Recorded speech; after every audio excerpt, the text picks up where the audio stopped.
نبی کریم صلی اللہ علیہ وسلم نے فرمایا کہ جب کسی مردے کو رکھ دیا جاتا ہے کھاٹ کے اوپر، اذا بدیا جنازتا، جب کسی مردے کو گھاٹ پر رکھ دیا جاتا ہے اور جب لے کے چلا جاتا ہے تو ان کانت صالحہ، تو وہ اگر جنازہ نیک ہوتی ہے تو وہ کہتی ہے جلدی چلو جلدی چلو جلدی چلو.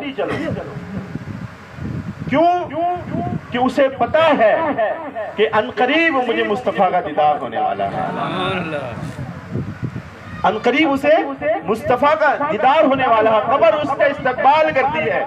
کیوں؟ کیونکہ اسے پتا ہے کہ ابھی جو آنے والا ہے وہ مصطفیٰ کا غدار نہیں بلکہ مصطفیٰ کا یار آنے والا ہے. تو ہمیں چاہیے کہ ہم نیک لوگوں میں شمار ہو جائیں، نیک لوگوں کی صحبت اختیار کریں. حضرت رابعہ بصری رحمت اللہ تعالی کے پاس جب آپ کا وصال ہوا تو آسمان سے فرشتے آپ پہنچے. جب آپ پہنچے تو آپ نے کہا مر ربک کا، فرشتے نے کہا مر ربک کا.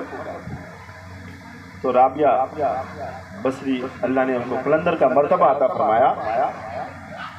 فرماتی من انتما، فرشتے تعجب ہوتے ہیں، ایک دوسرے کو دیکھتے ہیں کہ اللہ نے ہمیں بھیجا ہے اس سے سوال کرنے کے لیے کہ مر ربو کا، بتاؤ تمہارا رب کون ہے. یہ عجیب عورت ہے، یہ مجھ سے کہہ رہی من انتما، تم دونوں کون ہو تم بتاؤ. آپ بتائیں کیا ہم کہہ سکیں گے ان فرشتوں کو، نکیرین کو کہہ سکیں گے من انتما کہ تم کون ہو؟ اتنی جرت ہوگی؟ ان کے خوفناک چہرے، دانت اتنے باہر ہوں گے، زلف اتنے لمبے ہوں گے کہ دیکھ کر اچھوں کی حالت خراب ہو جائے. کیا کوئی کہہ سکے گا من انتما؟ لیکن رابعہ کہتی ہے من انتما. ایسا بننے کے لیے ہمیں اپنے کردار کو نکھارنا ہوگا، اپنی کیفیت، اپنے اعمال کو سدھارنا ہوگا، اللہ کی یاد میں مشغولیت اختیار کرنی ہوگی، ماں باپ کی طرف توجہ دینی ہوگی کیونکہ ماں باپ سے ہی اللہ راضی ہوتا ہے. تو کہتی ہے من انتما. وہ دونوں کو دیکھتے ہیں، کہتے ہیں ہم اللہ کے فرشتے ہیں اور اللہ نے ہمیں ڈیوٹی لگائی ہے. تو کہہ رہے کہاں سے آئے؟ کہہ رہے ہم آسمان سے آئے.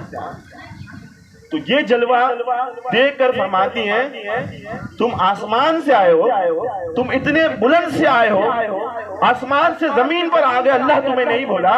رابعہ تو 1.5 گز زمین کے نیچے آئی، وہ کیسے اللہ کو بھول سکتا اور اللہ اسے کیسے بھول سکتا ہے؟ یہ کہتے ہیں تو اللہ تبارک و تعالیٰ یہ فرشتے یہ دیکھ کر فرشتوں کی شان اور فرشتے یہ رابعہ بصری کی شان دیکھ کر وہ لوٹ جاتے ہیں. بھائی عزیز مصطفی رحمت اللہ تعالیٰ اللہ تبارک و تعالیٰ